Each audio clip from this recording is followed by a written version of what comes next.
খ্রিস্টানেরা তার 5 পয়সা দাম দেয়নি, যার কারণে মুসলমানেরা বৃদ্ধ মা আশ্রমাগার করতে পাবে না। এই পথ নেহায়াত অন্যায়। উনি বলতে চেয়েছেন অসহায় মানুষের সহযোগিতা। অসহায় মানুষের সহযোগিতা কে করবে? অসহায় মানুষের সহযোগিতা ওর ছেলে করবে, ওর মেয়ে করবে, ওর ভাইয়েরা করবে, ওর বোনেরা করবে, ওর বংশের লোক করবে, ওর স্বামীর বংশের লোক করবে। ও বৃদ্ধ আশ্রমাগারে যাবে মানে? অবাক কথা। ও কি পশু নাকি? ও কি গরু ছাগল নাকি? ওই খ্রিস্টানের নীতি বাংলাদেশে বহু জায়গাতে চালু করেছে। তার একটা আছে আপনার এই যে গাজীপুরে। কিসের বৃদ্ধ আশ্রমাগার? স্বামী নাই, ওরা তো বিবাহ দেয় না, বিবাহের প্রয়োজনও নেই, ছেলে নাই মেয়ে নাই। ও তো একটা পশু। নারী হচ্ছে একটা পশু, উপভোগের বস্তু, বাস শেষ হয়ে গেছে, ওর কোনো দাম নাই।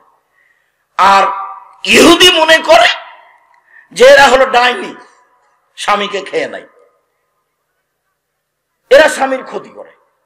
আজও এই দিনাজপুরে আপনাদের এলাকায় বহু গ্রাম এমন আছে যে মনে করে স্বামীর নাম ধরে ডাকলে স্বামী মারা যাবে।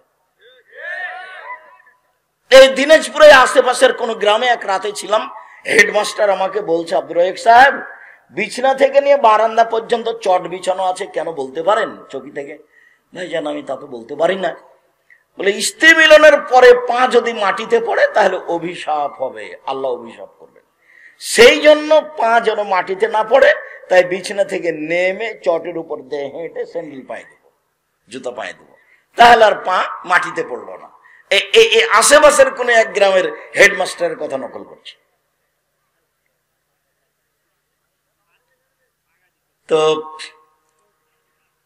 ইহুদিরা নারীদেরকে ডাইনি মনে করে, ও কোনো মানুষই নয়, ওকে বাড়িতে রাখা হবে না। ঋতুবতী হলে ও পচে গেছে, ওকে বাড়িতে রাখা হবে না, ওকে বাইরে রাখতে হবে। যেটা হলো জাহেলিয়াতের যুগের নীতি। জাহেলিয়াতের যুগের নীতি আগে একটু শোনাই। ইহুদিরা, খ্রিস্টানেরা, মহিলারা ঋতুবতী হলে যা করত, বুখারী মুসলিমের হাদিসে এসেছে, একটু পরে বলছি ইনশাআল্লাহ। ঋতুবতী হয়েছে মানে ও নিয়মিত যে বিছানায় শুইতো সেই বিছানায় শুইতে পাবে না, ওই বিছানায় হাত লাগাতে পাবে না, ও ভাত তরকারি পাতিল হাত লাগাতে পাবে না। ও এখন মানে ওরকম হয়ে গেছে যাকে কুড়ি কুষ্ঠ রোগ হয়েছে সেরকম হয়ে গেছে, তাই তাকে বাহিরে রাখা হবে। চাঁপাই নবগঞ্জের ভাষাতে তাকে খেতে দিতে হবে ছাই তোলা প্লেটে, আর টিনের গিলাসে খেতে দিতে হবে। আর ওর পরনে থাকবে ময়লাযুক্ত কাপড়। আজও এলাকার খবর বলতে পারছি না, চাঁপাই নবাবগঞ্জে কোন মহিলার কোন মেয়ের যদি সন্তান হয় তাহলে 7 দিন তাকে আতর ঘরে থাকতে হয়। ও ভালো পরিষ্কার কাপড় পরতে পাবে না, ওকে একটা ভিন্ন প্লেটে খাওয়ার নিয়ে যে দিবে, গামলা ওখানে নিয়ে যেতে পাবে না। আজও মুসলমানের আহলে হাদিসের ঘরের কথা নকল করছে, আমার মা চাচির কথা নকল করছে। তো তাকদির বশত আমার শ্বশুর বাড়ি তো গাইবান্ধা গোবিন্দগঞ্জ। তো যেদিন আব্দুল্লাহর বড় হচ্ছে মারিয়াম, এখন যে মারিয়াম রিয়াদ বিশ্ববিদ্যালয়ে পড়ে এর নামও মারিয়াম, এর আগে যে ছিল আব্দুল্লাহর বড় সেও মারিয়াম। তো মারিয়াম প্রসবের পরে আমি আসছি 10টা 11টা, কয়টার দিকে যে এসেছি দেখছি শাড়ি পরে বসে আছে। বিষয়টা কি, কেমন হয়ে গেল? আমি তো চাঁপাইনবাবগঞ্জে দেখেছি 7 দিন যাবত আমার মা চাচিরা আতর ঘরে থাকে, সেখানে গোসল নাই, সেখানে খালি ধোঁয়া থাকে, সেখানে প্লেটে করে ভাত দিয়ে আসে, তার ঘরে কেউ যায় না সহজে, সেখানে শুধু খালি ধোঁয়া আগুন হয়, সে ময়লাযুক্ত কাপড় পরে থাকে। তো এখানে কি ব্যাপার? তো বলছে, আমি তখন বললাম এই ঘটনা। না তো আমরা তো এরকম দেখিনি, এই যে গরম পানি দিয়ে গোসল করেছি, বাস গোসল করে শাড়ি পরে বসে আছে। মানে ভালোই তো, ওটাই তো খারাপ নীতি, ওটাই তো ইহুদিদের নীতির সাথে মিলে আছে। সন্তান প্রসব হয়েছে তাতে কি হবে? অপরিষ্কারের ঘাটতিটা কোথায় থাকলো? আল্লাহ নবী কখন নিষেধ করলেন? আল্লাহ নবী তো নিষেধ করেননি। এই কাজ একেবারেই নোংরা। সাথে সাথে জাহেলিয়াতের যুগ যেটা, নবীর আসার পূর্বের যুগ যেটা, সেইটা ইহুদিদের সাথে মিলে গেছে। জাহেলিয়াতের যুগে প্রথম অন্যায় যেটা, সেটা হলো মেয়েদেরকে মাটিতে পুঁতে দেওয়া হতো। আল্লাহ বলছেন, ওয়াইদা বুশরা আহাদুহুম বিল উনসা যাল্লা ওয়াজহুহু মুসওয়াদ্দান ওয়া হুয়া কাযীম ইয়াতাওয়ারা মিনাল কওমি মিন সুই মা বুশরা বিহি আইয়ুমসিকুহু আলা হুনিন আম ইয়াদুসসু ফিত তুরাব।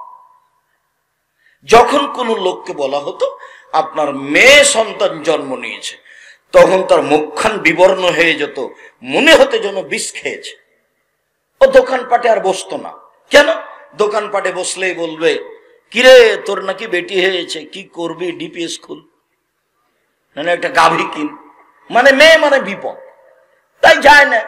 আল্লাহ বলছেন এই কথা, ইয়াতাওয়ারা মিনাল কওমি মিন সুই মা বুশরা বিহি, মানুষ সমাজ থেকে লুকিয়ে থাকতো এই লজ্জায় যে তার মেয়ে সন্তান জন্ম নিয়েছে। আবার লজ্জা করতে করতে ভাবতো, আইয়ুমসিকুহু আলা হুনিন আম ইয়াদুসসুহু ফিত তুরাব, অপমান অবস্থায় আমি মেয়ে রেখে দেব না মাটিতে পুঁতে দেব। এটা আল্লাহ নকল করছেন। অপমান অবস্থায় মেয়ে রেখে দিব না মাটিতে পুঁতে দেব। যদি মাটিতে পুঁতে দিই বালাই চলে গেল, আর যদি রেখে দিই তাহলে অপমানের পর অপমান। এখন যদি দোকানপাটে যাই তো বন্ধু বান্ধব নিন্দা করবে, যদি নানি দাদি আসে তাহলে বলবে যে কি করবি, তাহলে একটা ডিপিএস খুলবো, গরু টরু কিন। আর যদি আর একটা মেয়ে হয় তো দাদি বলছে তোর হয়েছে রে, কি করবি। আর একটা যদি মেয়ে হয় তো বউ তালাক দে। কত নোংরা জঘন্য বড় বড় স্বভাব, এরই নাম জাহেলিয়া। আল্লাহ নবী কি বলছেন, আল্লাহ কি বলছেন সেটা পরে শোনাচ্ছি। এইটা হলো জামানা জাহেলিতের যুগের কাজ, আল্লাহ রাসূলের আসার পূর্বেকার সময়ের কাজ, যেটা ইহুদিদের নীতি, যেটা খ্রিস্টানদের নীতি, যেটা হিন্দুদের নীতি। মহিলা মানুষই নয়, মহিলারা মানুষই নয়, এ পশু প্রাণীরও দাম ওদের চেয়ে বেশি। জাহেলিয়াতের যুগে এইটা ছিল সবচেয়ে খারাপ। কাইস ইবনে আসেম বলছেন, আমি নবীর কাছে এসে বললাম, আল্লাহর নবী, ইন্নী ওয়া'আদতু সামানিয়া বানাতিন লি, আমি আমার নিজ হাতে আমার 8 জন মেয়েকে মাটিতে পুঁতে দিয়েছি। আমি নিজ হাতে আমার 8 জন মেয়েকে মাটিতে পুঁতে দিয়েছি। তাহলে এটা বাস্তব ছিল। আর বুখারী মুসলিমের হাদিস অনেক, তার মধ্যে একটা নকল করি। মুগীরা ইবনে শুবা বলছেন, রাসূল সাল্লাল্লাহু আলাইহি ওয়াসাল্লাম বলেছেন, ইন্নাল্লাহা হাররামা ওয়াকুকাল উম্মাহাত, মায়ের অবাধ্য চলা চিরদিনের জন্য হারাম। মায়ের সাথে কিন্তু টিকতে পারবেন না। মায়ের ব্যাপারে আপনাকে খেপিয়ে তুলেছে আপনার বউ। তাতে আপনি ঘুম থেকে উঠে দেখেছেন যে মাটির উপরে সবচেয়ে খারাপ মানুষ আমার মা। আর বউ পরীক্ষা করবেন, আগামীকাল সকালে বউয়ের সামনে নগদ 5-7টা 1000 টাকার নোট আপনার মায়ের হাতে দিয়েন, আর বউ ওর মুখখান দেখেন, তাহলে ধরা পড়বে। বউ মনে করছে যে আমার স্বামী মনে হয় ধপ করে আমার কোলে চলে এসেছে, এটা আমার স্বামী। কয়দিন আগে যে ওর স্বামী পেশাব করেছে, পায়খানা করেছে, ওর শাশুড়ি যে গোসল করিয়ে দিয়েছে, কাপড় জামা পরিয়ে দিয়েছে, স্কুলে পাঠিয়েছে, পড়িয়েছে, এটা তার একটাও মনে নাই, ওটা প্রয়োজনও মনে করে না। সমস্যা আরো যে শাশুড়ি কিন্তু সবসময় প্রায় উল্টা কথাই বলে, এটা স্বাভাবিক গতি। আর কিছু কিছু শাশুড়ির মুখও খুব খারাপ আছে, যা মুখ দিয়ে বের করে তা খালি বৌমাকে গালি দেয়, তোর বাপে, তোর মায়ে, তুই এই সারা দিন। তো একটা বৌমা কেমন সহ্য করে, তখন মন খারাপ করে। তা আমি যখন বলেছি যে সব শাশুড়িকে ডাকতে হবে বৌমাকে মা বলে, খালেদা আমু এটা করো তো, আমু এটা করো তো, সারাদিনে শাশুড়ি 50 বার বৌমাকে মা বলুক তো, তারপর দেখি বৌমা কি করে। জামিয়া সালাফিয়া দেশের সবচেয়ে বড় প্রতিষ্ঠান, এই কথাই ঠিক, আলহামদুলিল্লাহ। আয়তনে অনেক বড়। জামিয়া সালাফিয়া রূপগঞ্জ, নারায়ণগঞ্জ, ঢাকা এখন প্রায় 100 বিঘা জমির উপরে। জামিয়া সালাফিয়া ডাঙ্গিপাড়া, পাওয়া, রাজশাহী প্রায় 40 বিঘা জমির উপরে।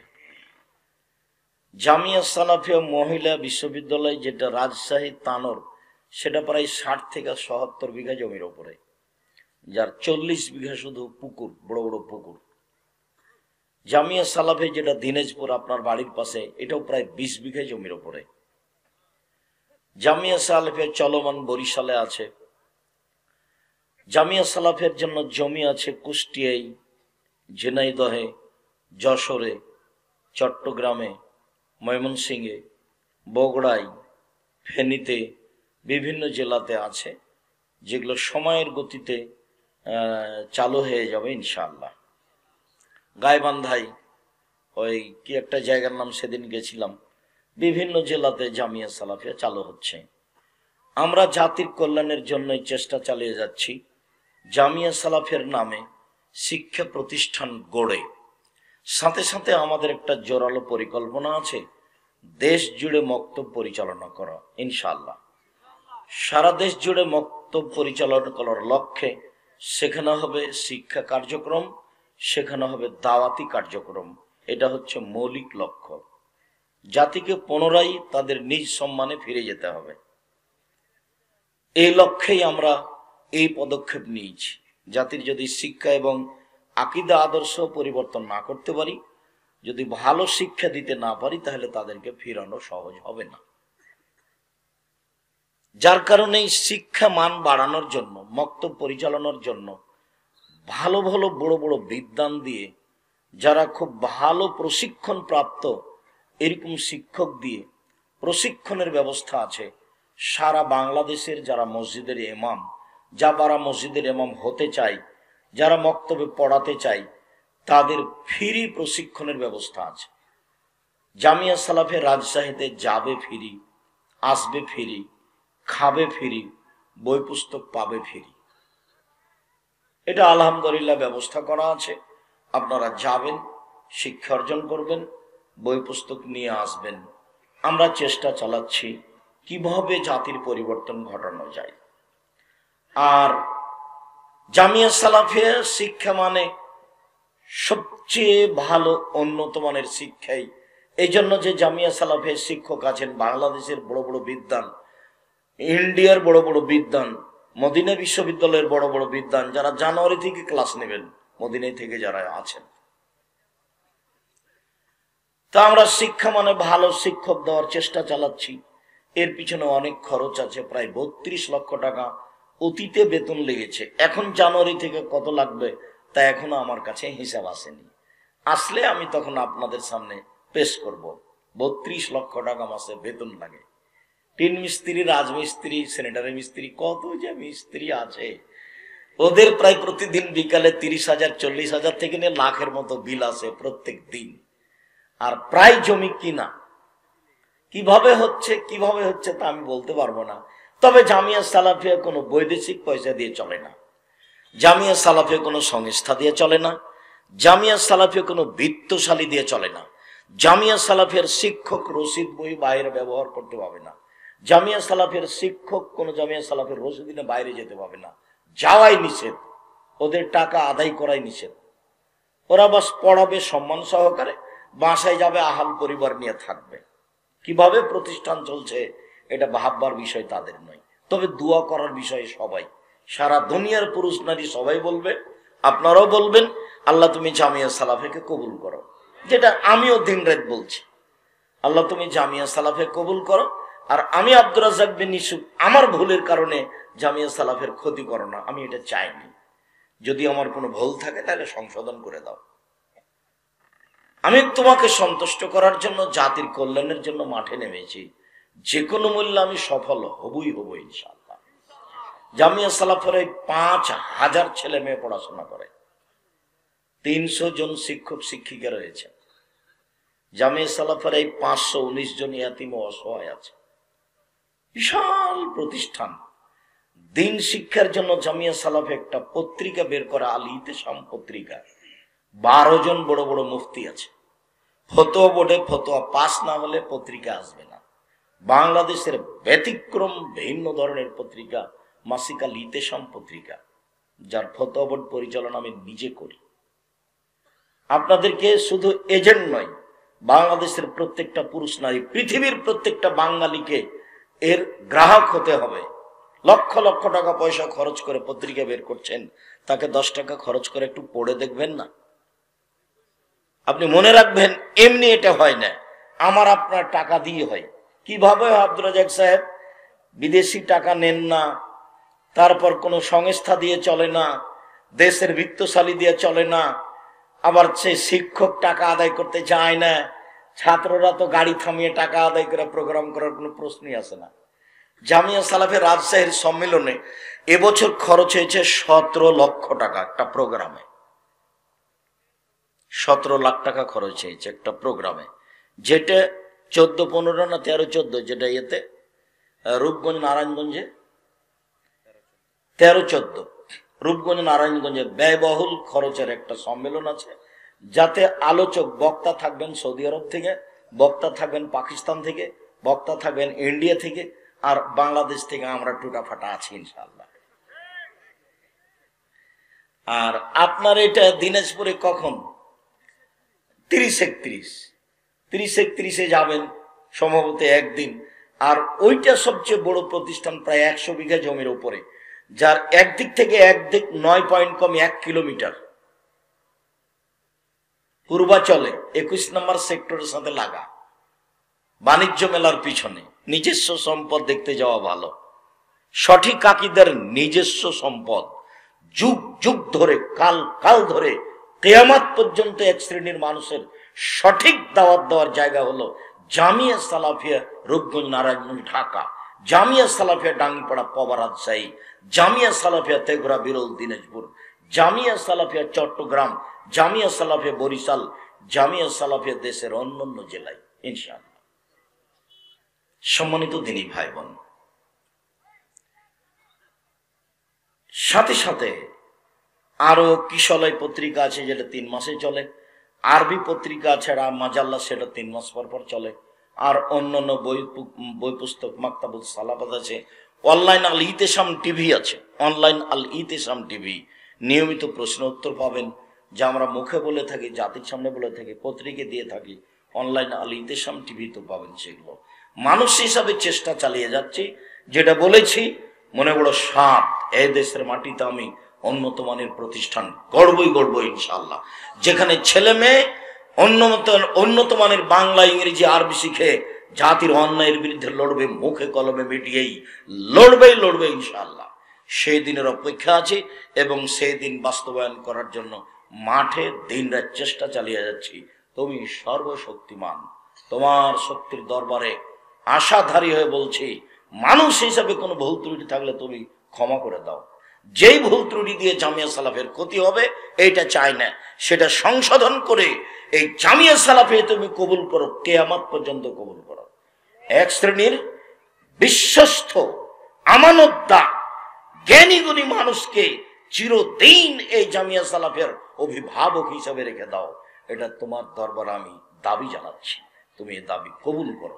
জাতির পক্ষ থেকে, পৃথিবীর মুসলিম বাঙালি পুরুষ নারীর পক্ষ থেকে তোমার দরবারে দাবি জানাচ্ছি, তুমি এটা কবুল করো আল্লাহ।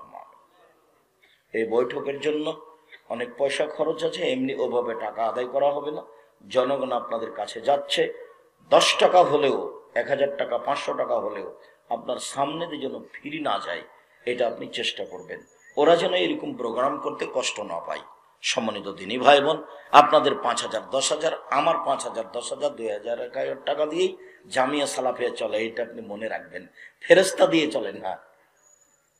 ফেরেশতা আল্লাহর কাছে বলে যে আল্লাহ তুমি জামিয়া সালাফিয়া কবুল করো, আমরাও বলি। তো এইভাবে আল্লাহ চালাচ্ছেন দেশের বিশাল প্রতিষ্ঠান। সবাই মূল্যায়ন করবেন, যারা আসছে তাদেরকে হিসাব করবেন। চলেন যাই। আর বক্তব্য শেষ না হওয়া পর্যন্ত আপনি আমাকে কোনো বিরক্তিবোধ দেখাবেন না, এটা আপনি মনে রাখবেন। আপনাকে আমি অনেক ভালোবাসি, আমি আপনার জন্য এসেছি। আর কয়েকবার মিস হয়েছে, আমার চেষ্টাতে মিস হয়েছে এই কথা নয়, ক্ষমার দৃষ্টিতে দেখবেন। আমি কোনো জায়গাতে স্বার্থে চলে গেছি এইটা নয়। আমাকে কোনোদিন কেউ পয়সা দিয়ে কিনতে পারিনি এ যাবৎ, আলহামদুলিল্লাহ। আর আমি কোনোদিন সভাপতি সেক্রেটারির কাছে নত হয়ে খুতবা দিয়েছি কোনো জায়গাতে, এইটা এরকম দিন ঘটেনি আমার। ও কি আমাকে বলবে? ও তো আমাকে খুতবা শেষে 5,000 টাকা দেয়। জামিয়া সালাফিয়াতে যারা খুতবা দেয় তাদেরকে আমি 13,000 টাকা দিই। 3,000 টাকা দিই রাস্তা খরচ, আর সম্মানিতের থেকে 10,000। এটার নাম জামিয়া সালাফিয়া। শিক্ষকের বেতন আছে 15,000 থেকে নেয় লাখের মতো। সম্মানিত দিনী ভাই বোন, মহান আল্লাহ বলেন, প্রথমত আলোচনা করি নারীদের সম্মান। যারা আপনারা মহিলা আছেন, এসেছেন ঢং ঢং করে, যাবেন ঢং ঢং করে, এটা যেন হয় না। আর একজন যদি আর একজনের গায়ের উপর দিয়ে চলে যায়, মুখ খুলবেন না। কষ্ট করে এসেছি আপনাকেই মূল্যায়ন করার জন্য। আপনি আসলেন, গল্প করলেন, খিলখিল করে হাসলেন, কার দেবর ভাসুরের সাথে, বন্ধুর সাথে চলে গেলেন। এই স্বভাব, এই নোংরা বর্বর স্বভাব ত্যাগ করে ভদ্রতা বজায় রেখে মুসলমানের মেয়ে হিসাবে চুপচাপ বসে থাকেন। আপনার কিছু না কিছু উপকার করবই করবো ইনশাআল্লাহ। সম্মানিত দিনী ভাই বোন, নারীদের সম্মান দেয়নি হিন্দুরা। আজও নারীরা, হিন্দু মেয়েরা বাপের জমি জায়গা ভাগে পায় না। মুসলমানের মেয়েরা পায় না? পায়। যদিও রংপুর, দিনাজপুর, লালমনিরহাট, নীলফামারী, কুড়িগ্রাম, পঞ্চগড়, ঠাকুরগাঁ, গাইবান্ধা এসব ডিস্ট্রিক্টের লোকেরা নাকি অনেকে বোনকে জমি দেয় না। তখন আমি বলেছি যে তোমার বাপ যদি তোমার ফুফুকে জমি না দিয়ে থাকে, তাহলে তোমার বাপকে আমি কুকুর সিরিগালের চেয়ে খারাপ মনে করি। আর সেটা আমি বলিনি, যে আমি, সেটা আল্লাহ বলছে। আল্লাহ বলছেন, বুঝে না ওরা অন্তর আছে, বুঝে না, দেখেও দেখে না তারা, চক্ষু আছে দেখে না, শোনেও শোনে না তারা, কান আছে শোনে না। উলাইকা কালানাম, তারা পশু প্রাণীর মতো, তারা গরু ছাগলের মতো, তারা কুকুর সিরিগালের মতো, বালু মাজাল বরং তার চেয়ে খারাপ। সামনে কেউ আসলে তাকে ফিরিয়ে দিবেন না, 10 টাকা হোক, মানে ফিরিয়ে দিবেন যেটুকু, সেটুকু আপনার ক্ষতি হয়ে যাবে। ওটা আল্লাহর নবী বলেছেন, হাদিস বুখারী মুসলিম। না হলো 5 টাকা দিয়ে, কারো কাছে 10 টাকা দিয়ে, এমনিতে যেতে কত টাকা খরচ হয়ে যাবে। আর যাওয়ার সময় আর ইতেসাম পত্রিকা ছাড়া কেউ যেতে পাবেন না। টাকা না থাকলে কারোর কাছ থেকে 30 টাকা নিয়ে একটা ইতেসাম পত্রিকা নিয়ে যেতে হবে। আব্দুল্লাহর বই পড়া আমিও ভালোবাসি, আব্দুল্লাহর বক্তব্য শুনতে আমিও ভালোবাসি। আব্দুল্লাহর বই আছে আল বুখারীর ব্যতিক্রম ব্যাখ্যা, প্রথম দ্বিতীয় খণ্ড। আব্দুল্লাহর বই আছে যে ফিলিস্তিনকে লক্ষ্য করে যে বই লিখেছে সেটা। আব্দুল্লাহর বই আছে যে সজলের সাথে হাদিস মানতে হবে হবে না, এই নিয়ে বিস্তারিত বিবরণে বই আছে। আব্দুল্লাহর অনেক বই আছে। আমিও খাকসার সাধারণ টুটাফাটা যা লিখেছি, নামাজের উপরে বই আছে, দোয়ার উপরে গুরুত্বপূর্ণ বই আছে। বইগুলো সংগ্রহ করবেন, আল ইতেসাম পত্রিকা সাথে নিয়ে যাবেন। এখন সম্পাদকীয় আব্দুল্লাহ লিখে, সম্পাদকীয় মানে পৃথিবীর অবস্থা আপনি জানতে পারবেন। আব্দুল্লাহ মূল সম্পাদক এখন আল ইতেসাম পত্রিকার। বিষয়ভিত্তিক তো প্রশ্ন উত্তর পাবেন। আর 12 জন মুফতি মিলে যেসব ফতোয়া পাস করা হয়, 50টা প্রশ্নের উত্তর থাকে। যেইটা আল ইতেসাম পত্রিকার মূল বিষয়। আল ইতেসাম পত্রিকা জামিয়া সালাফের মুখপাত্র পত্রিকা, কাজে এটাকে মূল্যায়ন করবেন। চলেন ফিরে যাই যে কথা বলছিলাম। নারীদের দাম দেয়নি হিন্দু। এই যে কয়দিন আগে স্বামীর সাথে জ্বলে যেতে হতো, তার নাম সতীদাহ। বিধবা বিবাহ হবে না। রাজারাম মোহন রায়, বঙ্কিমচন্দ্র, ঈশ্বরচন্দ্র বিদ্যাসাগর তারা চেষ্টা করে এই বিধবা বিবাহ চালু করতে চেষ্টা করেছে। কতদূর হয়েছে? তখন বিবাহ তো 6 বছর মেয়ের, 6 বছর বয়সে বিবাহ হয়েছে। বিবাহের 6 মাস পরে স্বামী মারা গেছে। তাহলে মেয়েটার বয়স কত হলো? 6.5 বছর। এখন মরা পর্যন্ত বিধবা থাকবে, বিবাহ বসতে পাবে না। আর না হলে স্বামীর সাথে জ্বলে যেতে হবে। এই নোংরা বর্বর ন্যাক্কারজনক নীতির অনেক অংশই আজও হিন্দুদের কাছে থেকে গেছে। জমি তো দেয় না, দেই না, মানে জমি মেয়েকে দেওয়াই নিষেধ, তাই বিবাহের দিন যা দিবে দিবে। খ্রিস্টান হিন্দুদের দাম দেয়নি। খ্রিস্টানেরা মনে করে যে নারী হচ্ছে উপভোগের বস্তু। বাস 14-15 বছর বয়স হয়েছে, এর সাথে উপভোগ পুরুষ করতে থাকবে। থাকতে থাকতে যেদিন তাদের বয়সের একটা পর্যায়ে শেষ হয়ে গেছে, তখন তারা আর বাড়িতে রাখা হবে না, তারা এখন বৃদ্ধাশ্রমাগারে যাবে। বৃদ্ধাশ্রমাগারে গিয়ে দিন কাটাবে। ছেলে নাই, মেয়ে নাই, বাপ নাই, মা নাই, ও তো কোনো বস্তু নয়, এরা বেড়ে যাবে। তুই যেভাবে বলছিস তাতে বইয়েরা বেড়ে যাবে। তা আমি বলছি, মা আপনি আসলে বুঝতে পারছেন না, শাশুড়ি যেন বউকে কন্ট্রোল করতে পারে, এটাই হলো পদ্ধতি। আর আমি যে বিবাহের বৈঠকে উপস্থিত হয়েছি, সেই বৈঠকে মেয়ের বাপকে বলে দিয়েছি যে মেয়েকে বলে দিবেন শ্বশুর শাশুড়ি যখন ডাকবে খালেদা, খালেদা শব্দটা সেই সঙ্গে উপস্থিত হয়ে যাবে। কি বলছিলেন আম্মা? তাহলে বউ শাশুড়ি খুব খুশি। হ্যাঁ, বালি বউ তো দেখি বলার সাথে সাথে কথা শোনে। আরে কাজ করার পরে একবারে দৌড়িয়ে চলে আসবেন, উপস্থিত হবেন, শাশুড়ি খুশি হয়ে যাবে।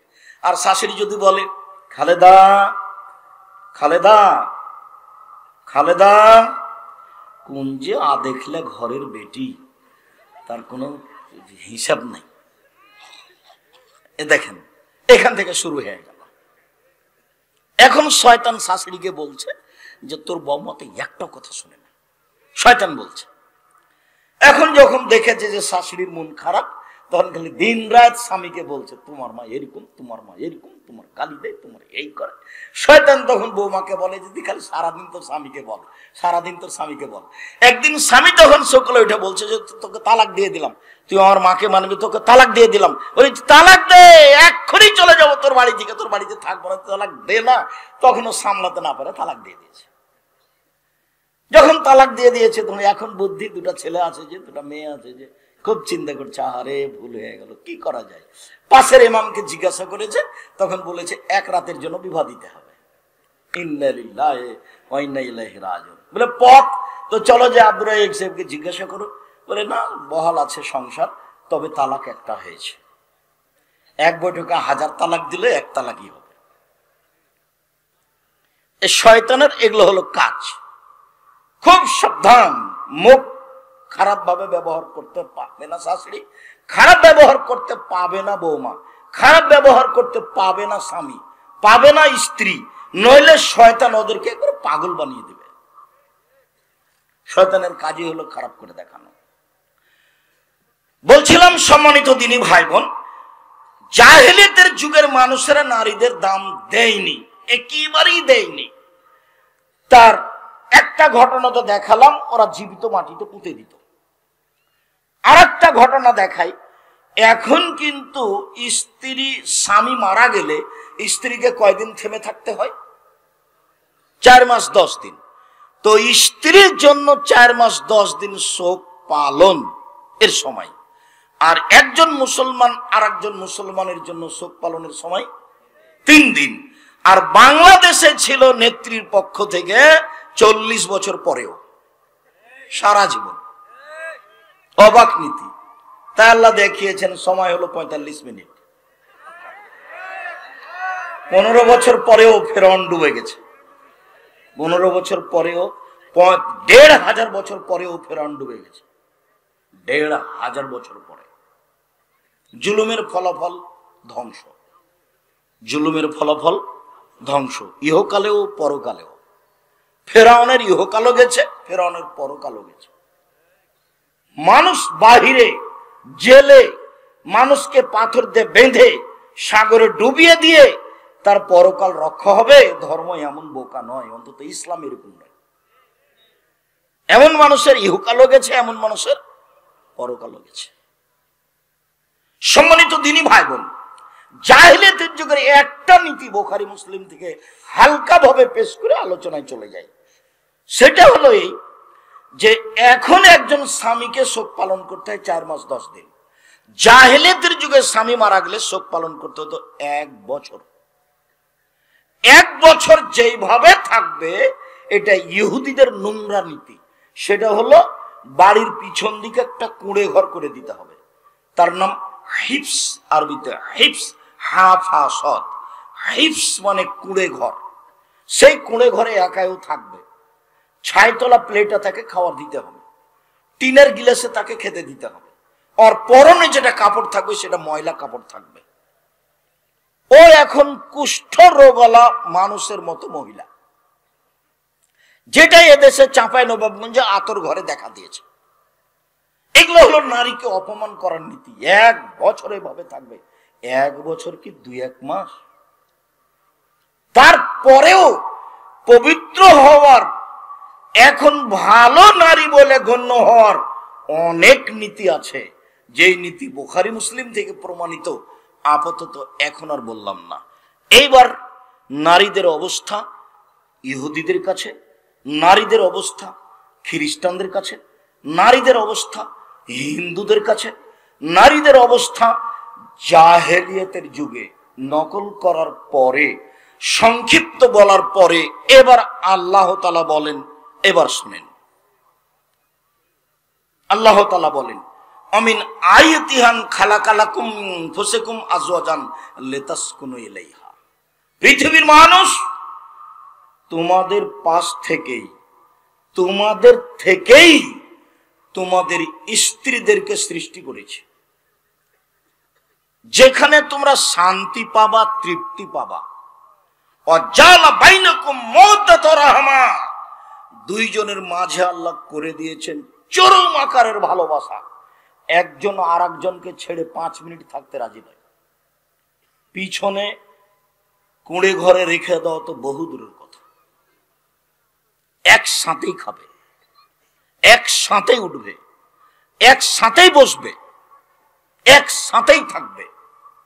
ওখানেই শান্তি, ওখানেই তৃপ্তি। সারা পৃথিবীর এমন কোনো বাড়ি নাই যেখানে শান্তি তৃপ্তি আছে স্ত্রী ছাড়া।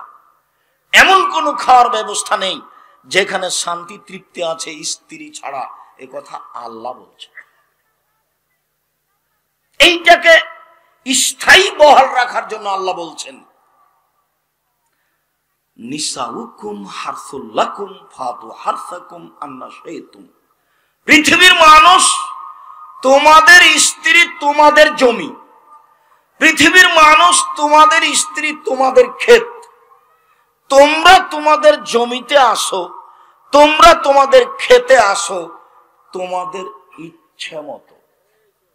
সকালেই কি, বিকালেই কি, দুপুরেই কি, ভরা পেটেই কি, সফরের পূর্বেই কি, চন্দ্র সূর্য গ্রহণ লাগলেই কি আর না লাগলেই কি। শেষের কয়েকটা কথা কেন বললাম? ভরা পেটে পারিবারিক বিষয়, সফরের পূর্বে পারিবারিক বিষয়, সূর্য চন্দ্র গ্রহণে পারিবারিক বিষয়, কথাটা কেন বললাম? এদেশে একটা বই আছে মুকশেদুল মোমেনিন, সেই বইয়ে একটা হেডলাইন আছে, অবিবাহিত ছেলেমেয়ের পড়া নিষেধ। তো যে হেডলাইন দেখে সেই পড়ে, যে হেডলাইন দেখে সেই পড়ে। তো আমিও বইটা উঠিয়ে পড়ে দেখেছি, তখন আমার বিবাহ হয়েছে, আমি বিবাহ করা অবস্থায়। এখন আমি দেখি হেডলাইনের পরে লেখা আছে, ভরা পেটে স্ত্রী মিলন হলে ছেলে টেরা হয়, সফরের পূর্বে স্ত্রী মিলন হলে ছেলে ল্যাংড়া হয়, সূর্য চন্দ্র গ্রহণে স্ত্রী মিলন হলে ছেলে কানা হয়। আল্লাহে, আল্লাহর কসম, ওই হেডলাইনের শুরু থেকে না শেষ পর্যন্ত আলোচনা একটা কথাও সত্য নয়। সব সরাসরি বুখারী মুসলিমের হাদিসের বিপরীত এবং কোরআনের বিপরীত। আল্লাহ নারীকে যে উদ্দেশ্যে সৃষ্টি করেছেন সেটা আল্লাহ এবং মুহাম্মদ সাল্লাল্লাহু আলাইহি ওয়াসাল্লাম বাস্তব দেখিয়ে গেছেন এবং জাতিকে বলে গেছেন তোমরা এইভাবে থাকো। নিজের ব্যাপারে তিনি বলেছেন, খায়রুকুম খায়রুকুম লিআহলিহি ওয়া আনা খায়রুল লিআহলি। পৃথিবীর মানুষ তোমাদের মধ্যে সবচেয়ে ভালো মানুষ ওই যে বউয়ের কাছে ভালো। আর আমি নিজে মুহাম্মদ সাল্লাল্লাহু আলাইহি ওয়াসাল্লাম, আমি আমার স্ত্রীদের কাছে ভালো। একথা তিনি নিজে বললেন। আবার আদেশে বললেন, ফাস্তাউসু বিন নিসাই খায়রান।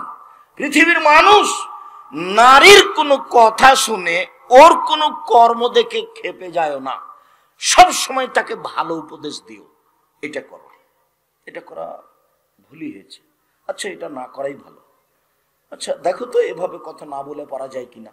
সম্ভবপর উপদেশ দিতে থাকো সংসার সুন্দর করার জন্য।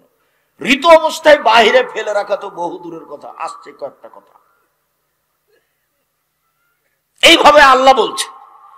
তার মান সম্মান যেন সবসময় বজায় থাকে।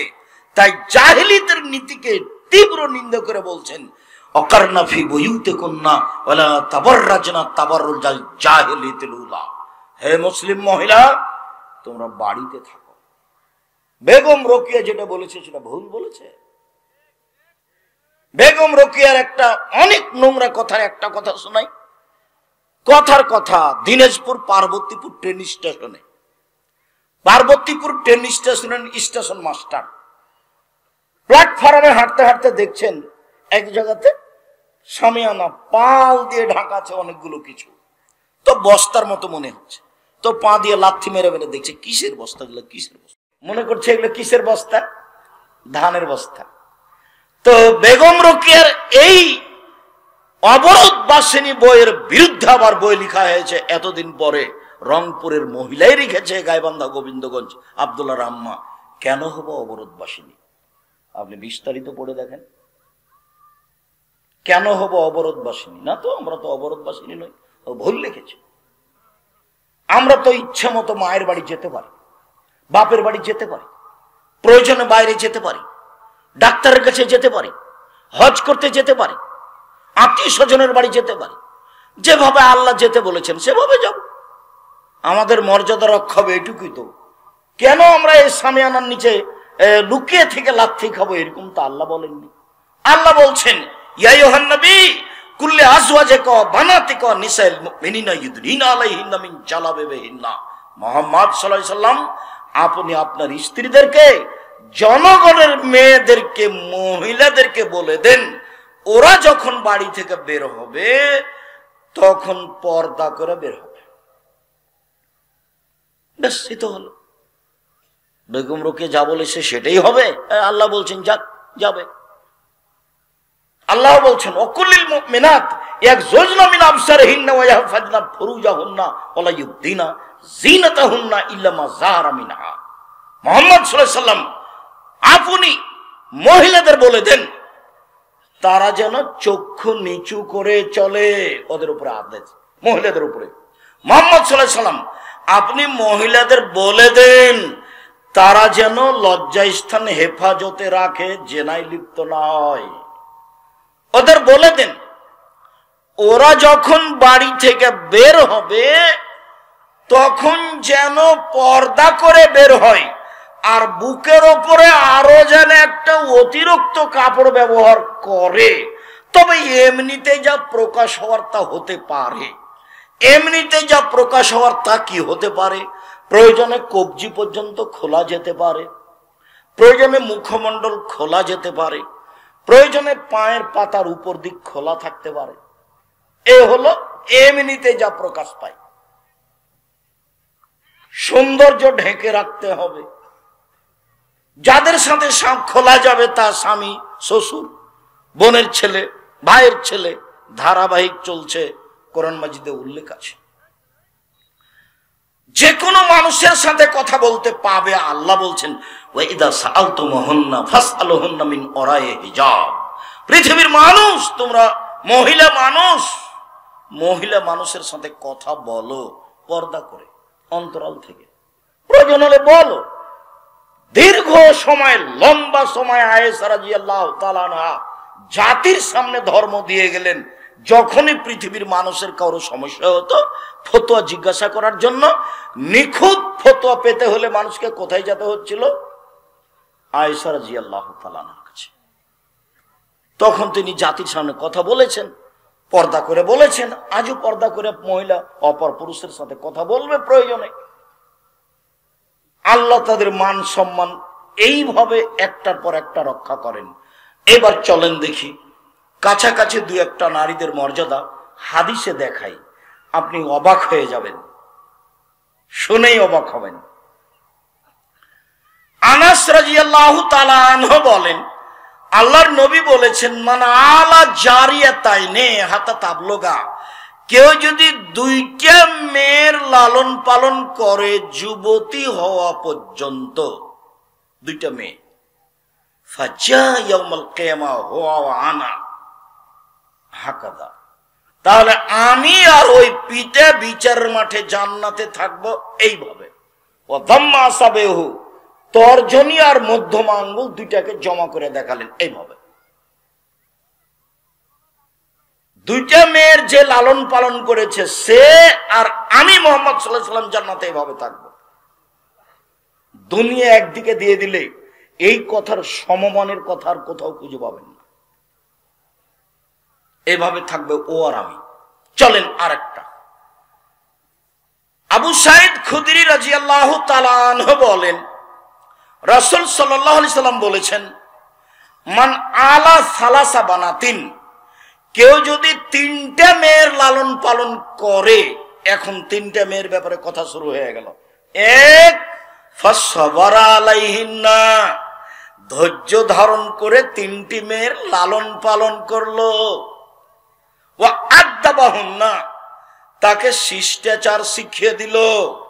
ওয়া আতমাহুন্না, তাকে খেতে দিল। ওয়া সাকাহুন্না, পানির ব্যবস্থা করলো। অকাসাহুন্না, কাপড়ের ব্যবস্থা করলো। কুন্না হিজরান আও হিজাবান লিল আবি ইয়াউমাল কিয়ামা, বিচারের মাঠে এই তিনটে মেয়ে জাহান্নাম থেকে বাপকে বাঁচানোর জন্য অন্তরাল হয়ে যাবে। ওই দিকে আছে জাহান্নাম আর এদিকে আছে পিতে, আর মধ্যে থাকবে মেয়ে তিনটে। যদি বাপের জাহান্নাম ঘোষণা হয়, এখন মেয়েরা বলবে জি না, আমার বাপকে আগে জান্নাতি দিতে হবে, তারপরে কোনো কথা। এমন ভাবে শক্ত হয়ে বেঁকে বসবে মেয়েরা, কোনো কথা নেই, আগে আমার বাপের জান্নাত হবে, তারপরে কোনো কথা। অন্তরাল হয়ে যাবে। আরেকটা, রাসূল সাল্লাল্লাহু আলাইহি ওয়াসাল্লাম বলছেন, মান আলা সালাসা বানাতিন, কেউ যদি তিনটা মেয়ের লালন পালন করে, ফাআদাবাহুন্না, তাকে যদি শিষ্টাচার শিখিয়ে দেয়, ও যাওয়াজাহুন্না, তার যদি বিবাহ শাদীর ব্যবস্থা করে দেয়, ফালাহুল জান্নাহ, এই বাপ জান্নাতে যাবেই। শিষ্টাচার একটা কথা আছে, খুব ভালোভাবে মনে রাখবেন। এইখানে আমার দুটা কথা আছে। এইখানে আরেকটা কথা বলে নিয়ে আগে বাড়ি। সেইটা হলো এই যে 10টা ছেলেকে যদি আপনি মাস্টার ডিগ্রি পাস করেন, এক নেকি হবে না। বলে পড়াবো কেন? বলে জন্ম দিয়েছেন এই জন্য। নইলে যা পাপ করবে সব আপনার, যা পাপ করবে সব আপনার। পড়াবেন আপনি, আকিকা দিবেন আপনি, জন্মের 7ম দিনে দিতেই হবে। ভিক্ষা করে আকিকা দিতে হবে, ভিক্ষা করে। ভিক্ষা করে দিব কেন? কর্জ নিয়ে দিব, দেন। আকিকার সাথে তো আর কুরবানির পশুর কোনো মিল নাই। কুরবানির পশু মানে আল্লাহুস সামাদ। আরে কুরবানির পশু মানে দামি, কুরবানির পশু মানে সুন্দর, কুরবানির পশু মানে মোটা তাজা, কুরবানির পশু মানে কান ঠিক, কুরবানির পশু মানে চোখ ঠিক, কুরবানির পশু মানে লেজ সুন্দর, কুরবানির পশু মানে পা ঠিকঠাক, খুর ঠিকঠাক। খালি দেখতে দেখতে হয়রান, তার নাম কুরবানি। দাঁত আছে কিনা সব দেখতে হবে। আর আকিকা মানে 7ম দিন, কানা হোক, খোড়া হোক, ন্যাংড়া হোক, 2 মাসের হোক, 2 বছরের হোক, মেয়ের জন্য একটা, ছেলের জন্য 2টা, 10 টাকার হোক, 2 দিনের হোক, জান আছে এমন হলেই হলো। বুঝা যায়নি? 7ম দিনে করতেই হবে। চাঁপাই নবমীর ভাষা তো ওকে তো করতে হবে, আর বাপকে আকিকা দিতে হবে। আর কুরবানি টাকা আছে দেন, টাকা আছে দিবেন না, দিয়েন না, ও তো নেকির ব্যাপার, দেননি, নেকি হয়নি। রমজান মাসে তারাবি পড়লে নেকি হলো, তারাবি যদি না পড়ে তাহলে কি রোজা বাদ পড়ে যাবে? জি না, যে বড় নেকি ছিল সেটা হলো না। বড় বড় মাধ্যম জান্নাত পাওয়ার, তা একটা হলো কুরবানি। তুমি কুরবানি দিলে না, জান্নাতের বড় মাধ্যমে একটা কাজ করলে না। আর আকিকা দিতেই হবে।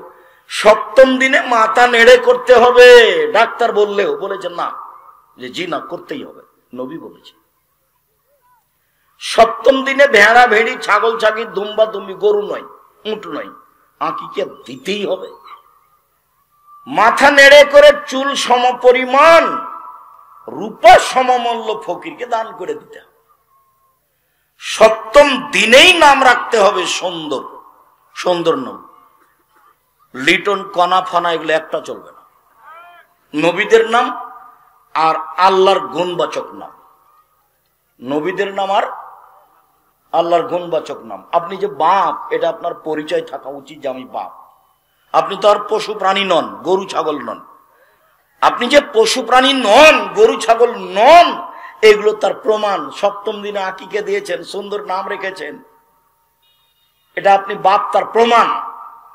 চলেন সম্মানিত দিনী ভাই বোন, এইবার আর একটু কথা বলে এখান থেকে আগাতে থাকি। নারীদের মর্যাদায় আছে শিষ্টাচারের কথা। শিষ্টাচার কি জিনিস? যে কোনো হাদিসে খালি নারীদের ব্যাপারে শিষ্টাচার, যে কোনো হাদিসে খালি নারীদের ব্যাপারে শিষ্টাচার, যে কোনো হাদিসে খালি নারীদের ব্যাপারে শিষ্টাচার। এক মিনিট। জাবের রাদিয়াল্লাহু তাআলা আনহু বলেন, আমরা রাসূলের সাথে হয়ে একসাথে যুদ্ধ করছিলাম, এবার যুদ্ধ করে বাড়ি ফিরে আসছি, মদিনায় এখন ঢুকবো সন্ধ্যায়, রাতে। তা আল্লাহ রাসূল বলছেন, এই সবাই এখানে থামো, থাকো, সকালে বাড়িতে যাব। এই আদেশ হতেই আমি জাবের বললাম, আল্লাহর নবী, আমি নতুন বিবাহ করেছি, আমাকে বাড়ি যেতে অনুমতি দেন। তখন আল্লাহ রাসূল বলছেন, আচ্ছা, ও নতুন বিবাহ করেছো? কুমারী মেয়ে বিবাহ করেছো না তালাক প্রাপ্তা মেয়ে বিবাহ করেছো? তো জাবের রাদিয়াল্লাহু আনহু বলছেন যে তালাক প্রাপ্তা মেয়ে বিবাহ করেছি। তার আগে বিবাহ হয়েছিল, স্বামী ছেড়ে দিয়েছে, তাকে বিবাহ করেছে। তো আল্লাহ রাসূল বলছেন, আরে হাল্লা বিক্রান্তুল্লাহ ওয়াবাতুল্লাহ বকা, কুমারী মেয়ে কেন বিবাহ করলে না? অবিবাহিতা মেয়ে কেন বিবাহ করলে না? তুমি তার সাথে খেলতে, ও তোমার সাথে খেলতো। তুমি অবিবাহিতা মেয়ে কেন বিবাহ করলে না? তুমি তার সাথে খেলতে, ও তোমার সাথে খেলতো। যেই নবী এই কথা জাবেরকে বলছেন, সেই নবী মুহাম্মদ সাল্লাল্লাহু আলাইহি সাল্লামের 13 জন স্ত্রী, মাত্র একজন অবিবাহিতা, বাকি সবারই দুবার তিনবার করে বিবাহ হয়েছে। তার মধ্যে মুহাম্মদ সাল্লাল্লাহু আলাইহি সাল্লাম খাদিজার কত নম্বর স্বামী? 3 নম্বর স্বামী। খাদিজা রাদিয়াল্লাহু তাআলা আনহার 3 নম্বর স্বামী হচ্ছেন মুহাম্মদ সাল্লাল্লাহু আলাইহি সাল্লাম। আগে 2 জন পার হয়ে গেছে, ইনি খাদিজা। আমি বিভিন্ন সময়ে বলেছি যে আয়েশা সবচেয়ে দামি মহিলা পৃথিবীতে। তবে অনেক সময় বিবরণে মনে হয় যে খাদিজা রাদিয়াল্লাহু তাআলা আনহা সবচেয়ে দামি। কিভাবে আমি আয়েশাকে সবচেয়ে দামি বলেছি? রাসূল সাল্লাল্লাহু আলাইহি সাল্লাম বলছেন, কামুলা মিনার রিজালি কাসীর ওয়া লাম ইয়াকমুল মিনান নিসা ইল্লা সালাসা। বহু পুরুষই বড় বড় জান্নাত পাবে, মহিলাদের মধ্যে বড় জান্নাত পাবে না মাত্র 3 জন। এক, বিনতে ইমরান, ইমরানের মেয়ে মারইয়াম, ঈসা আলাইহিস সালামের মা। 3, ইমরাতু ফিরাউন, আসিয়া, ফেরাউনের স্ত্রী আসিয়া। 4, এবার ভাষা পরিবর্তন করে বলছেন আল্লাহর নবী, ভাষা পরিবর্তন। 3, ফজলু আয়েশা আলা সাইরিন নিসায়ে কাফজলি সারিদ আলা সাইরিত তামে। আয়েশার সম্মান সকল মহিলার উপরে, আয়েশার সম্মান সকল মহিলার উপরে। সারিদ খাদ্য যেমন সুন্দর, দামি, সুস্বাদু, সকল খাদ্যের উপরে। সারিদ আবার কি জিনিস? গোস্তের ঝোলে রুটি ভিজালে তাকে সারিদ বলে। বলে সারিদ যেমন সুস্বাদু, আয়েশা তেমন দামি সকল নারীর উপরে। তো মনে হচ্ছে বুখারী হাদিস, কিন্তু বুখারী মুসলিম, এতে তো মনে হচ্ছে যে আয়েশা সব মহিলার চেয়ে দামি, তাই মনে হচ্ছে না? এবার চলেন দেখি।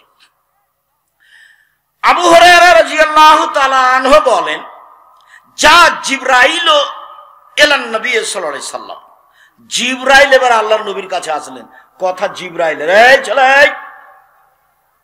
ঘুমাচ্ছ নাকি? কারো গায়ে হাত দিয়ে থাকবে না, একদিকে চেয়ে থাকো।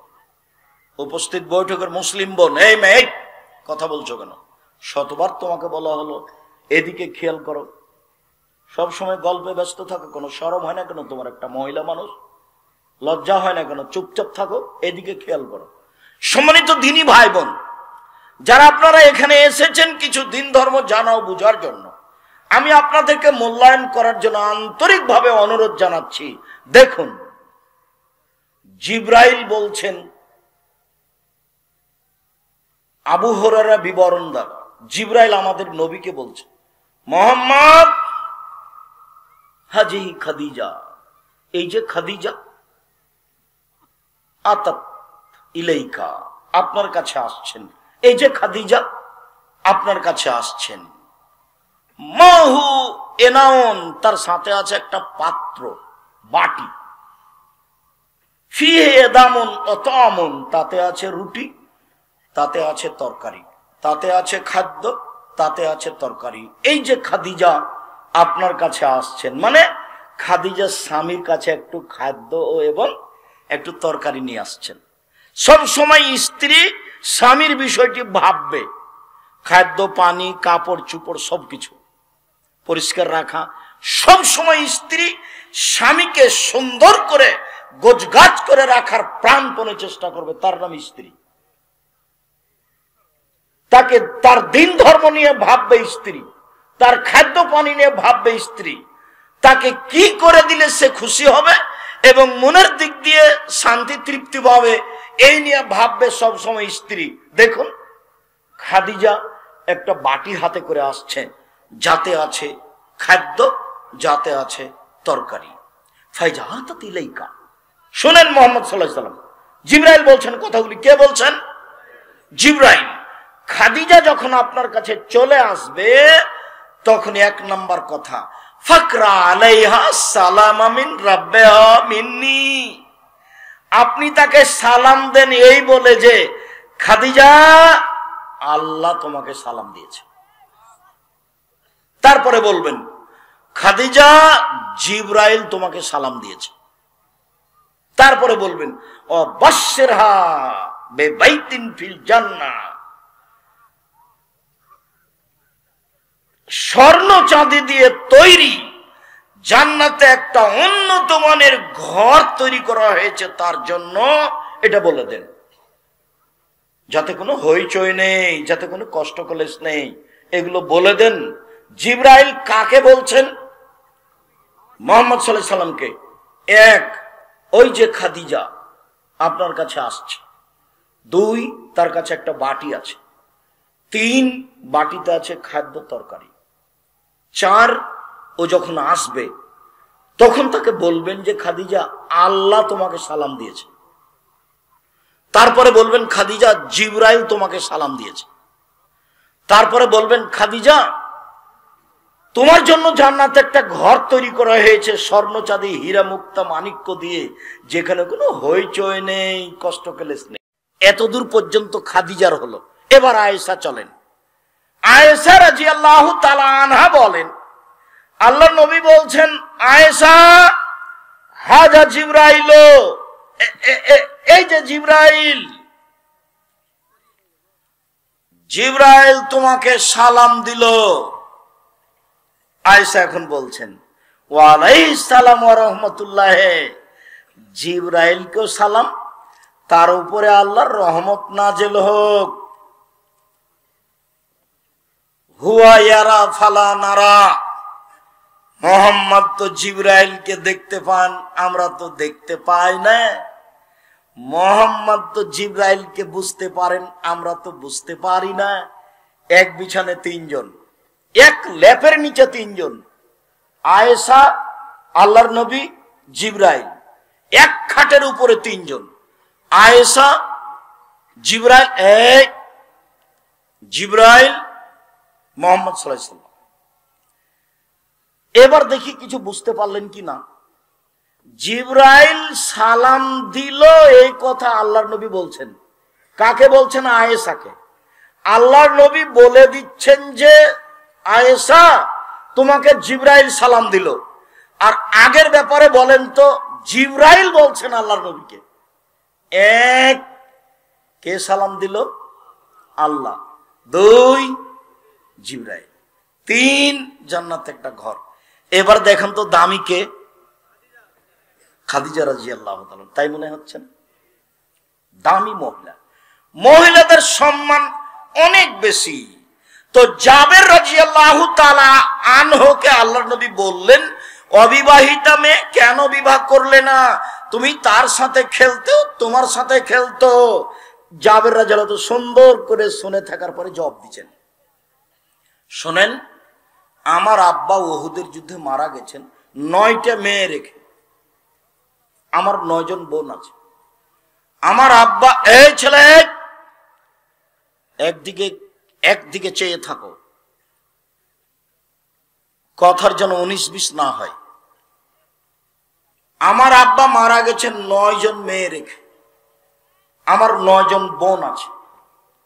আক্রাহু আন আতাজাওয়াজা মিসলাহুন্না, এদের মতো কম বয়সের মেয়েকে আমি বিবাহ করতে রাজি নই।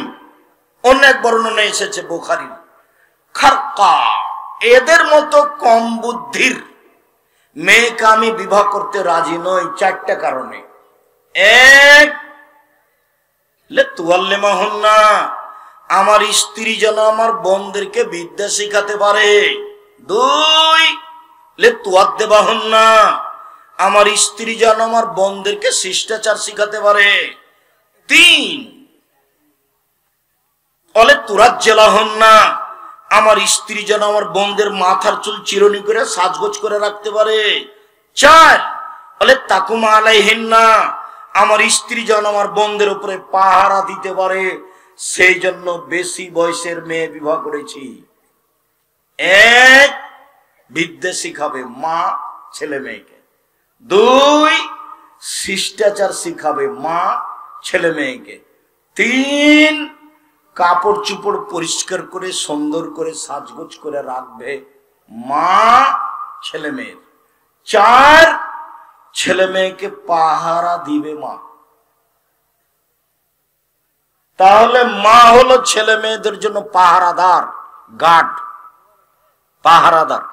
সবাই বুঝি পাহারাদার, এ কথা আমি বলিনি, রাসূল সাল্লাল্লাহু আলাইহি ওয়াসাল্লাম বলছেন। হাদিস বুখারী মুসলিম।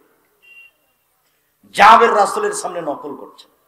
সম্মানিত দিনী ভাই বোন, শিষ্টাচার, শিষ্টাচার কি জিনিস কেউ বুঝে না। শিষ্টাচার কি জিনিস? শিষ্টাচার, যখন বাচ্চাকে কাপড় পরাবে মা, তখন ডান হাতের কাপড়টা আগে পরাবে। যখন স্যান্ডেল পরাবে মা, তখন ডান পায়েরটা আগে পরাবে। তার নাম শিষ্টাচার। মায়ে বলে দিবে, পেশাব পায়খানায় বসলে ঢুকলে দোয়া পড়ো। মায়ে বলে দিবে, মসজিদে ঢুকলে ডান পা আগে দিবা। মায়ে বলে দিবে, ডান হাতে গিলাস ধরে পানি পান করবা। শিষ্টাচার, শিষ্টাচার কি জিনিস? মায়ে বলে দিবে, শোনো, রাস্তা দিয়ে হাঁটলে মানুষকে সালাম দিবা। শিষ্টাচার। বাড়ি থেকে যখন বের হবা, তখন আমাকে সালাম দিয়ে বের হবা। শিষ্টাচার। মাই জানে না শিষ্টাচার কাকে বলে। কি দিয়ে ছেলে মেয়েকে মা শিষ্টাচার শিখাবে? শিষ্টাচার। সকল নবীর ছিল 10টি শিষ্টাচার, সকল নবীর ছিল 10টি খাসলাত, সকল নবীর ছিল 10টি বৈশিষ্ট্য, অভ্যাস। 1, মোচ কেটে ফেলা, চেঁচে ফেলা নয়। 2, দাড়ি বড় করা। দাড়ি চেঁচে ফেললে আল্লাহর পক্ষ থেকে অভিশাপ হবে। দাড়ি চেঁচে ফেললে মানুষ নারী হতে চায়, দাড়ি না থাকা নারীর সাদৃশ্য। দাড়ি চেঁচে ফেললে চোখের পাওয়ার কমে যাবে। দাড়ি চেঁচে ফেললে স্ত্রী মিলন ক্ষমতা কমে যাবে। দাড়ি চেঁচে ফেললে আল্লাহর পক্ষ থেকে তার উপরে অভিশাপ হবে। শিষ্টাচার। পেশাব পায়খানার পরে পানি দিয়ে পবিত্রতা অর্জন করতে হবে। আগে ঢেল টিস্যু পেপার পরে পানি, এই কথা মিথ্যা। আগে ঢেল টিস্যু পেপার পরে পানি, এই কথা মিথ্যা। যখন পানি নেই তখন ঢেল টিস্যু পেপার, এটাই সত্য। আবার পানি থাকা সত্ত্বেও ঢেল নিয়ে, টিস্যু পেপার নিয়ে 40 কদম হাঁটা, পায়ের ওপরে পা উঠানো, খক খক করে কাশা, এগুলো নোংরামি, এগুলো শরীয়ত নয়। পেশাব পায়খানার পরে পানি দিয়ে পবিত্রতা অর্জন করতে হবে। এটাই সব নবীর শিষ্টাচার। আগে ঢেল টিস্যু পেপার পরে পানি, এটা মিথ্যে। আর এইভাবে হাঁটা তো শরীয়ত মেনে নিতেই পারে না। পুরুষকে পবিত্র হওয়ার জন্য যদি টিস্যু পেপার নিয়ে 40 কদম হাঁটতে হয়, পায়ের উপরে পা উঠাতে হয়, খক খক করে কাশতে হয়, তাহলে তার স্ত্রীকে করতে হবে না? তার স্ত্রীও ঢেল নিয়ে 40 কদম হাঁটবে কেন? এ জান্নাতে যেতে চায়, ও যাবে না? ও পায়ের উপরে পা উঠাবে, খক খক করে কাশবে। তখন কে বলছে তাহলে এটা পুরুষকে কেমন কেমন লাগবে? তো পুরুষও যখন এভাবে হাঁটে তখন নারীকেও কেমন কেমন লাগে, একই বিষয়। মানে এটা ধর্ম নয়, এটাই নবীগণের শিষ্টাচার যে পেশাব পায়খানার পরে পানি দিয়ে পবিত্রতা অর্জন করতে হবে। তারপরে শিষ্টাচার, নখ কেটে ফেলতে হবে। পুরুষ নারী সবার হাতের নখ বড় রাখা, নখে নেইল পালিশ দেওয়া ইহুদি খ্রিস্টানদের পতিতালয়ের বৈশিষ্ট্য, মহিলাদের বৈশিষ্ট্য। নখ বড় রাখা, নখে নেইল পালিশ দেওয়া ইহুদি খ্রিস্টানদের পতিতালয়ের মেয়েদের বৈশিষ্ট্য। নখ বড় রাখা, নখে নেইল পালিশ দেওয়া ইহুদি খ্রিস্টানদের পতিতালয়ের মেয়েদের বৈশিষ্ট্য। কপালে টিপ দিতে পাবে না, এটা হিন্দুদের নীতি। হিন্দু মেয়েকে বিবাহ করার 10টি পদ্ধতি ছিল, তার একটি পদ্ধতি হলো রাক্ষসী বিবাহ। মেয়ের বাপ বিবাহ দিবে না, ছেলে জোর করে বিবাহ করবে। যদি কপালে টিপ দিতে পারে তাহলে বিবাহ হয়ে গেছে। এটা হিন্দুদের নীতি। মুসলিম মেয়ে কপালে টিপ দিতে পাবে না। এরপরে নবীদের বৈশিষ্ট্য, খাসলাত, স্বভাব, বগলের লুম উঠিয়ে ফেলা, তুলে ফেলা, ব্লেড ব্যবহার করা যাবে না। নারী পুরুষ একই হুকুম, নিচের লুম পরিষ্কার করতে হবে, ঊর্ধ্বে টান 40 দিন। পুরুষ নারী একই হুকুম, যেভাবে সহজ, যেভাবে সম্ভব। বলছিলাম শিষ্টাচার, নারীরা হাতের নখে মেহেদি দিবে, পায়ের নখে মেহেদি দিবে, দিতে বাধ্য। পুরুষ হাতের নখে পায়ের নখে মেহেদি দিতে পাবে না। নারীরা সাজগোজ করতে পাবে, বিউটি পার্লারে নয়, বাড়িতে। কেন? নবী করিম সাল্লাল্লাহু আলাইহি ওয়াসাল্লাম বলেছেন, নারীদের সৌন্দর্য যা দেখতে পাওয়া যায়, গন্ধ পাওয়া যায় না। নারীদের সৌন্দর্য যা দেখতে পাওয়া যায়, গন্ধ পাওয়া যায় না। পুরুষের সুগন্ধি যা গন্ধ পাওয়া যায়, দেখতে পাওয়া যায় না। পুরুষের সুগন্ধি যা গন্ধ পাওয়া যায়, দেখতে পাওয়া যায় না। নারীদের দেখতে পাওয়া যাবে, তার মানে তাকে সাজগোজ করে থাকতে হবে। সাজালে কুজালে হয় নারী, আর লেপলে পুছলে হয় বাড়ি। চাঁপাইনবাবগঞ্জের এলাকার ভাষা। সাজালে কুজালে হয় নারী, আর লিপলে পুছলে হয় বাড়ি। নারীকে সাজগোজ করেই থাকতে হবে। ভাত চাউল ধান সিদ্ধ করে কালি মেঘে থাকা ঠিক নয়। এটা আল্লাহ রাসূলও চায় না। ওরা সব সময় সুন্দরী হয়ে থাকবে, এটাই মুহাম্মদ সাল্লাল্লাহু আলাইহি সাল্লাম চায়। বলছিলাম সম্মানিত দিনী ভাই বোন, নারী বুঝতে পারলো না নিজের মর্যাদা, যার কারণে ভুল পথে চলল। রাসূল সাল্লাল্লাহু আলাইহি সাল্লাম বলেন, মহিলারা যদি 4টা কাজ করে তাহলে জান্নাতে চলে গেছে। 1, 5 ওয়াক্ত সালাত, 2, রমজান মাসের রোজা, 3, স্বামীকে মেনে চলা, 4, জেনায় লিপ্ত না হওয়া। এই 4টা কাজ যদি করে তার জন্য জান্নাতের সব দরজা খোলা। মুহাম্মদ সাল্লাল্লাহু আলাইহি সাল্লাম বলেন, এই ছেলে বসো, তুমি কি ব্যস্ততা দেখাচ্ছ? থামো, আমরা কাছাকাছি চলে আসছি, তুমি প্রয়োজন দেখায়ো না, পরিবেশ নষ্ট করো না। যে বাচ্চা ছেলে আপনার পাশে বসে আছে ওকে খুব সতর্ক সাবধান করবেন, ও যেন পরিবেশ নষ্ট না করে।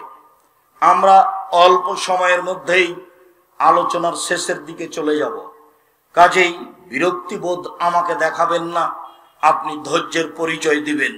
সম্মানিত দিনী ভাই বোন, আল্লাহ নবী বলছেন, নবী ফিল জান্নাহ, নবী জান্নাতে যাবেন। আর শহীদ ফিল জান্নাহ, শহীদ জান্নাতে যাবে। আর সিদ্দিক সত্যবাদী ফিল জান্নাহ, জান্নাতে যাবে। ওয়ান নিসাউ আহলুল জান্নাহ, মহিলারাও জান্নাতে যাবে। এই কথা বলে আল্লাহ রাসূল চুপ থাকলে ভালো হতো, কিন্তু মহিলারা জান্নাতে যাবে এই কথা যখন বললেন তখন আল্লাহ রাসূল আর একটু কথা বাড়িয়ে দিলেন। ওই মহিলা যে বেশি বেশি সন্তান দিতে পারে, ওই মহিলা কোন সময় যদি স্বামী রাগ করে তাহলে স্বামীর হাত ধরে বলে, যতক্ষণ পর্যন্ত খুশি না হবেন ততক্ষণ পর্যন্ত আমি কোনো কিছু খাবো না। এই নারী হলো জান্নাতি নারী। আবার বুঝেন, এক, নবীগণ জান্নাতে যাবেন, দুই, শহীদেরা জান্নাতে যাবে, তিন, সত্যবাদীরা জান্নাতে যাবে, চার, মহিলারা জান্নাতে যাবে। আগের তিন ব্যক্তির ব্যাপারে কিছু বললেন না। চতুর্থ ব্যক্তি নারীর ব্যাপারে বললেন, ওই নারী যে নারী বেশি বেশি সন্তান দিতে পারে, ওই নারী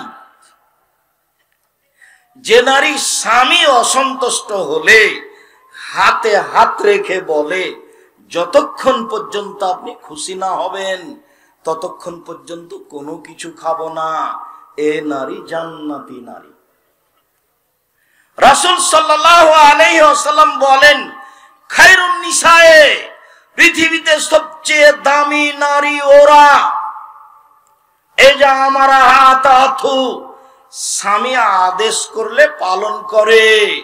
ওই যা নাজারা ইলাইহা সাররাথু, স্বামীর সাথে কথা বললে হাসি মুখে বলে। ওই যা গাবা আনহা হাফেজাথু, স্বামী বাড়িতে না থাকলে নিজেকে কন্ট্রোলে হেফাজতে রাখে, কারোর সাথে প্রেম প্রীতির গল্পে লিপ্ত হয় না। তিনটে গুণ আছে যে নারীর, সে হলো সবচেয়ে দামি নারী, ও জান্নাতে যাবে।